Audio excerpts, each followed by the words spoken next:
Apa jadinya jika seorang ulama yang dikenal dengan dakwahnya yang santun dan penuh cinta tiba-tiba viral karena sebuah hinaan?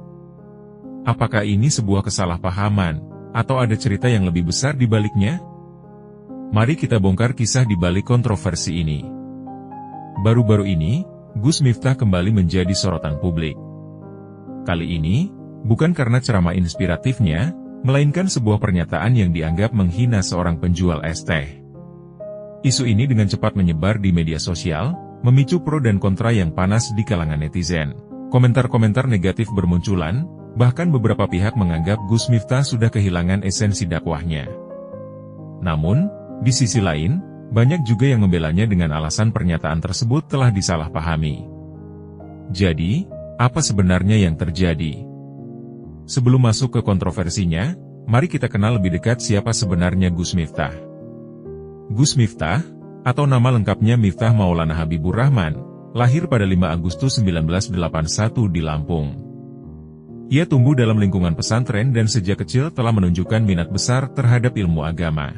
Perjalanan dakwahnya mulai dikenal luas ketika ia memilih jalur yang tidak biasa mendakwahkan Islam di tempat-tempat yang sering dianggap gelap, seperti diskotik, klub malam, dan tempat hiburan malam lainnya.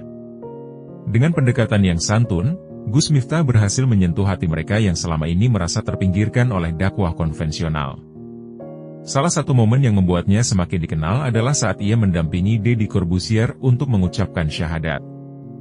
Langkah ini dianggap sebagai simbol keberhasilan dakwah inklusif yang dijalankannya. Namun, di balik semua itu, perjalanan Gus Miftah tidak selalu mulus. Ia sering menjadi sasaran kritik, baik dari kelompok konservatif maupun mereka yang menganggap pendekatannya terlalu kontroversial. Kembali ke isu yang sedang viral. Dalam sebuah video yang beredar, Gus Miftah terlihat menyebut penjual es teh dalam konteks yang dianggap merendahkan. Pernyataan ini memicu reaksi keras, terutama dari mereka yang merasa profesi tersebut tidak sepatutnya dijadikan bahan hinaan. Namun, jika kita melihat lebih dalam, Gus Miftah sebenarnya sering menggunakan gaya bahasa nyeleneh dalam ceramahnya untuk menyampaikan pesan moral. Bisa jadi, pernyataan ini hanya salah tafsir atau dipotong dari konteks aslinya. Sebagai tokoh publik, Gus Miftah memang sering menjadi sorotan, dan tidak jarang ucapannya dipelintir untuk tujuan tertentu. Tapi, apakah ini murni kesalahan Gus Miftah, atau ada pihak yang ingin menjatuhkannya? Ini bukan kali pertama Gus Miftah menghadapi kontroversi. Sebelumnya, ia pernah diserang oleh kelompok tertentu karena dianggap terlalu mempermudah Islam. Pendekatannya yang ramah terhadap budaya juga sering disalahpahami. Namun, Gus Miftah selalu menunjukkan sikap terbuka terhadap kritik. Ia bahkan pernah berkata, dakwah itu bukan tentang siapa yang paling benar, tapi tentang siapa yang paling bermanfaat. Dari kasus ini, kita bisa mengambil beberapa pelajaran penting.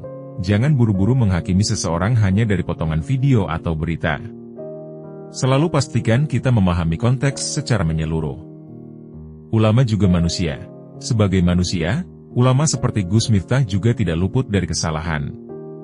Yang penting adalah bagaimana mereka memperbaiki diri dan terus belajar. Bijak dalam menghadapi media sosial karena seringkali menjadi tempat penyebaran kebencian. Sebagai netizen, kita harus lebih bijak dalam menyikapi isu-isu viral seperti ini. Gus Miftah mungkin sedang menghadapi ujian berat, tapi bukankah setiap kontroversi selalu membawa pelajaran? Kita tak harus setuju dengan semua hal yang ia lakukan, tapi ada baiknya kita juga tidak terburu-buru menjatuhkan vonis. Karena pada akhirnya, setiap manusia adalah karya yang belum selesai. Mari kita lebih bijak, lebih santun, dan lebih berpikir panjang sebelum menyebarkan atau menghakimi sebuah kabar. Jika Anda punya pendapat tentang kasus ini, tuliskan di kolom komentar. Jangan lupa untuk like, share, dan subscribe agar kita bisa terus membahas isu-isu menarik lainnya.